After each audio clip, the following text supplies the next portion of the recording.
వారు ఏ రకంగా ముందుకు తీసుకుపోవాలి, వాళ్ళకున్న పరిస్థితులు ఏంటి వాళ్ళు చెప్పినారు. వాళ్ళకున్న రాజకీయ సామాజిక ఆర్థిక పరిస్థితులు. ఒకరోజు ముఖ్యమంత్రి గారు వచ్చారు.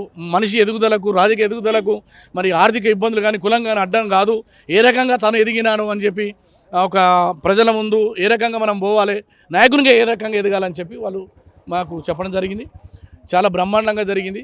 కాంగ్రెస్ యొక్క సిద్ధాంతం ఏంటిది, నెహ్రూ విధానం ఏంటిది, గాడ్సే విధానం ఏంది, గాంధేయవాదం ఏంది, ఈ దేశంలో జరుగుతున్నటువంటి హింసకు భారతీయ జనతా పార్టీ ఏ రకంగా ఆలోచన చేస్తూ ఉంది, హింసను ఏ రకంగా ప్రేరేపిస్తుంది, అట్టడుగు వర్గాలు దళితుల మీద ఏ రకంగా అరాచకాలు కొనసాగిస్తూ ఉంది, ఈ దేశ సంపదని ఏ రకంగా అమ్ముతూ ఉన్నారు అనేటువంటి దాన్ని మనం అర్థం చేసుకోవాలి.